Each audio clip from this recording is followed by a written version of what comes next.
Всем привет! Сегодня я вам покажу, вы знаете, что... Ага, там кто-то сигналит. Вот одну фишку продаж. У меня, вы знаете, сын помог. Короче, он так немножко подтаксовывает у меня. И вот он сейчас вот приехал. Я ему, вы знаете, что вот дала вот такие с собой прайсики. Прайсики мешаются здесь. Вот прайсики. Вот они, вот у меня, пожалуйста, прайсы. Все вот я вам покажу. Вот таких я наделала. С данными, данные в Одноклассниках. Ну, в общем, все.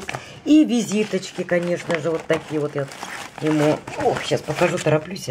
Вот визиточки. Вот он своим там пассажирам и раздал. Ну, кого заинтересовало там. И вот сейчас он приехал, вот, смотрите. Ага. И говорит, вот... Сколько здесь? 2. Короче, 3000. Вот он привез мне. Вот он. Это у него за один день. Не за один день, буквально вышел таксовать-то часа на 2. И вот он мне их привез. Вот еще даже эти помятые, как обычно, мужчины. Куда-то. Поэтому, знаете, можно хоть как ухитриться или как не ухитриться, умудриться свои духи предлагать. В общем-то, у нас же не обязательно продавать, но мы строим команду.